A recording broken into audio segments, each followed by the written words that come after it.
नमस्कार, सत श्री अकाल, आदाब, केम छो, जय हिंद, जय भारत, मेरा नाम आशु। कैसे हैं आप सब? आई होप कि सब अच्छे से ही होंगे, बेहतर होंगे, खुश होंगे अपनी पूरी ज़िंदगी में। सो एक बहुत इंपॉर्टेंट टॉपिक पे बात करने जा रहा हूँ आपसे।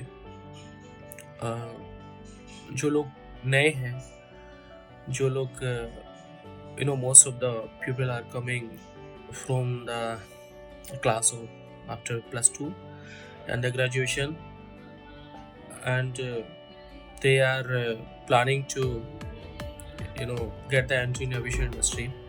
सो उन्हीं के लिए बहुत इंपॉर्टेंट एक बात बताने चाह रहा हूँ। पहले मैं अपने बारे में आपको बता दूं कि मुझे एविएशन में काम करते करते करीब 12 साल से भी ज़्यादा हो गया है, और एविएशन को मैंने अपने अंदर घोट लिया अच्छे तरीके से। 12 साल एक बहुत लंबा टाइम होता है। मैंने अपनी ज़िंदगी का एक आधा जो पड़ाव रहता है उसमें ले लिया है, और मुझे पता है कि एविएशन में काम कैसे होता है, एविएशन में जॉब कैसे लगती है, एविएशन में फ्रॉड कैसे होता है, एविएशन में लोग कैसे फ़ायदा आपका उठाते हैं, एविएशन लोग आपकी जो एक इनोसेंस रहता है उसका मिसयूज़ कैसे करते हैं। तो अभी जो मेरे पास अनुभव है उसको तो एटलीस्ट मैं आप सबके साथ साझा कर ही सकता हूँ। ये बहुत समय पहले की बात नहीं है, एक बहुत अलग सा टॉपिक है। मैं यूट्यूब पर बहुत सारी वीडियोज़ देखता हूँ जहाँ पर अलग अलग लोग अलग अलग तरीके से गाइडेंस देते हैं, और कंटेंट वो ठीक भी बनाते हैं, अच्छी नॉलेज भी देते हैं। उसमें लेनी भी चाहिए, जहाँ से अच्छी नॉलेज मिले वहाँ से ले लो। पर बहुत सारी चीज़ें ना मैं पिछले कुछ दिनों से देख रहा हूँ कि बड़ा फ्रॉड हो रहा है मार्केट के अंदर। मेरे पास ऐसे कुछ कॉल से मैसेज भी आए हैं जहाँ पर लोगों ने मुझसे कहा कि सर कोई मुझसे पैसे मांग रहा है, कोई मुझसे 20,000 रुपये मांग रहा है, कोई मुझसे 50,000 मांग रहा है, किसी ने मुझसे 2 लाख, 2.5 लाख, 3 लाख रुपये तक मांगे हैं। देखिए, एम्बिशन में कोई भी एयरलाइन हो वो आपसे पैसे नहीं मांगती है। अगर कोई आपसे पैसे मांग रहा है तो वो 100% या तो रॉन्ग है, फेक है, and don't trust the that person who is asking for the bribe. And the second thing, ऐसे भी लोग हैं जो आपको बिल्कुल सेम एक ऑफर लेटर बना के भेजेंगे, कंपनी के लेटर पैड पे स्टैम्प वगैरह प्रॉपर होगी, और आप ये नहीं समझ पाएंगे कि वो असली है, फेक है, उसकी ऑथेंटिकेशन क्या है, किसने उसको साइन किया है, किसने उसको अप्रूव किया है, क्या मैं रियली में मेरा सिलेक्शन हो गया है, क्या ये डीडी मांग रहे हैं, क्या इसका प्रोसेस है, क्या नहीं होगा, क्या चार्जेस लगेंगे, क्या पैसे लगेंगे।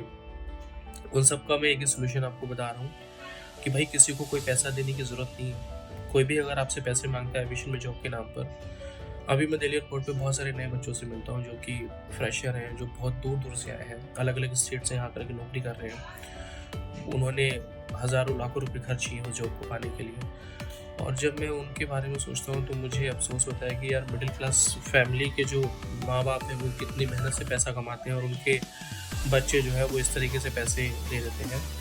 तो ये चीज़ें मुझे बड़ी ख़राब लगती है, मुझे बड़ा हर्ट करती है। तो मैंने सोचा कि मैं इस पर एक वीडियो बनाऊँ और आप सबको मैसेज दूँ, किसी को कोई भी पैसे देने की ज़रूरत नहीं है एविएशन में। बहुत सारे दिल्ली में मैं आपको इतने सारे सेंटर बता दूंगा जहाँ पर आपको बोलेंगे कि हमें इतने पैसे दो, हम आपकी ट्रेनिंग कराएंगे, उसके बाद आप you will be expert, then we will get a job in aviation industry. कोई पैसा खर्च करने की ज़रूरत नहीं है। अपने ऊपर काम करो, अपनी कम्युनिकेशन स्किल्स के ऊपर काम करो, अपने आप को रिप्रेजेंट करना है, उस पर कैसे काम करो। ये चीज़ मैं आपको इसलिए बता रहा हूँ क्योंकि एक छोटे गांव से जब कोई इंसान आता है ना, मिडिल क्लास फैमिली से, वो पैसे देकर के किसी काम के लिए आता है, तो वैसे गांव में इतना शोर मच जाता है, उस मोहल्ले में, उस शहर में इतना शोर मच जाता है कि फलाने का लड़का है जो वो एयरपोर्ट पे काम करता है, और जब वो चीज़ें फेक निकलती हैं तो उस परिवार की कितनी बेइज्जती होती है। ये मैं फेस कर चुका हूँ कि मैंने बहुत सालों पहले एक सिचुएशन में हमारा परिवार फंसा था।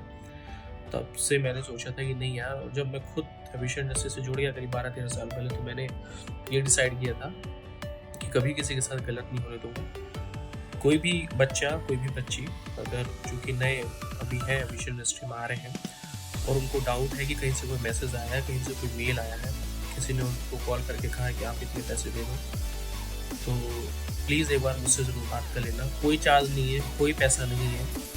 किसी के पास मेल भी आ रहा है तो कंफर्मेशन के लिए वो एक बार दिखा देंगे, तो शायद उस पर डिस्कशन हो सके। और उसके बाद मैं ये नहीं कहता हूँ कि मैं आपको हमेशा करेक्ट ही बताऊँगा, मैं ये नहीं कहता हूँ कि मैं सब कुछ जानता हूँ, तो बट ये है कि हाँ, इन 12 सालों में, मैं 12-13 सालों में बहुत सारी चीज़ें मैं समझ चुका हूँ, बहुत सारी क्लैरिटी मेरे पास है। तो मेरा जो अनुभव है मैं चाहता हूँ कि आप लोगों के साथ बांटूँ। आप लोगों की अगर उसमें कुछ मदद हो पाए मेरी तरफ से, मुझे तो पर्सनली बहुत बुरा फील होता है जब लोग एक दूसरे को यूज़ करते हैं रिश्तों को लेकर के, पैसों को लेकर के। ये सब चीज़ें तो अ, इंसानियत के नाम पर किसी से पैसे लेना, नौकरी के नाम पर किसी से पैसे लेना, रिश्तों के नाम पर दगा करना, ये तो क्राइम से भी बड़ा क्राइम है। इसका तो आईपीसी में कोई सेक्शन नहीं है। अच्छा, एक चीज़ मैं बता दूँ, किसी को, चलो ये नहीं बता रहा, सीक्रेट है ये, फिर कभी नेक्स्ट वीडियो बताऊंगा। इस पर थोड़ा काम चल रहा है अभी, जब भी कंप्लीट हो जाएगा तब इसके बारे में आराम से डिस्कस करेंगे।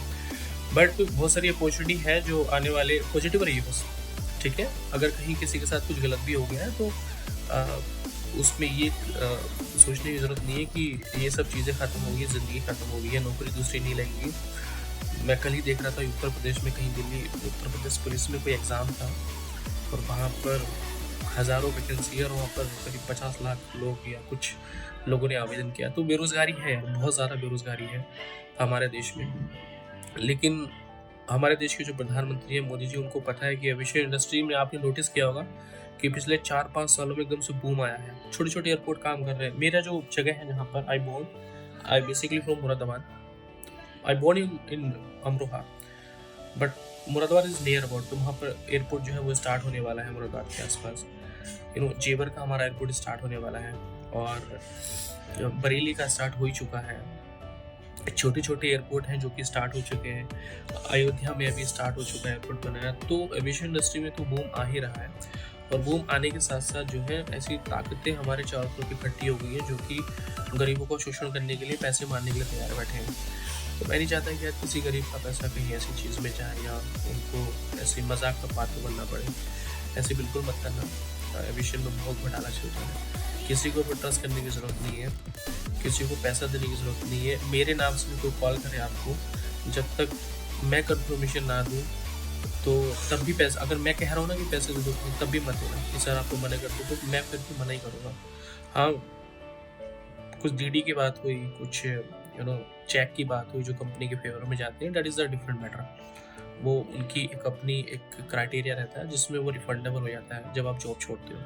पर वो भी इतना भारी अमाउंट नहीं होता है, वो 10 से लेकर 15,000 तक ही होता है, उससे ज़्यादा नहीं लेते वो लोग। कहीं 15 हो गया, कहीं 30 हो गया, बस इससे ज़्यादा तो कुछ नहीं होगा। स्पेशली लड़कियों के लिए। कल मैंने एक वीडियो अपलोड की थी जिसमें कार्गो टर्मिनल के बारे में मैंने बताया था। कार्गो में कुछ जॉब निकली है एयर इंडिया साइट्स की तरफ से। उसमें कोई जेंडर क्राइटेरिया नहीं है। if you are a girl, if you are a boy, then you can apply for the job, but I suggest for the girls especially कि आप पहले ग्राउंड में ट्राई करो, उसके बाद कैबिन के लिए ट्राई करो, क्योंकि लड़कियों का जो वेट होता है कम होता है कंपेयर टू मेल। और एविएशन इंडस्ट्री में जो है लड़कियों को स्पेशली प्रायोरिटी दी जाती है, जिस बिकॉज क्योंकि बहुत सारे उसके रीज़न है। जब आप पढ़ोगे मैं अभी इस बारे में बता नहीं दूँगा आपको, क्योंकि इस वीडियो को मैं वो मैसेज नहीं देना चाहता। मैं केवल ये बताना चाहता हूँ कि फेक लोगों से दूर रहो, फेक ऑफर लेटर से दूर रहो, फेक नौकरी कॉल से दूर रहो, फेक लोगों से दूर रहो, फेक कोई आपको कॉल करके कह रहा है कि पैसे दे दो नौकरी लगवा देंगे, उससे दूर रहो। और अगर आपको एक बार को विश्वास हो भी रहा है, कोई आप इतना ज़्यादा आपका करीबी है और प्रेशर, अरे नहीं जी हम करा देंगे, अरे क्या हमारी ये बात हमारी वो बात, डोंट ट्रस्ट एनीवन। नाम याद रखना मेरा नाम है आशु। कभी भी अगर आपको लगे कि कोई डाउट हो, किसी को पैसे देने हैं, तो एक बार मेरी वीडियो ज़रूर देख लेना। पैसे देने से बच जाओगे। मैं नहीं चाहता कि किसी मिडिल क्लास फैमिली का माँ बाप के पैसे ऐसे बेच जाए और वो बच्चा फिर बाद में आकर के हीन भावना का शिकार हो जाए। नहीं होना है ऐसा, बिल्कुल नहीं होना है। अपने ऊपर भरोसा रखिए और लगे रहिए, बस हिम्मत नहीं हारना है, लगे रहना।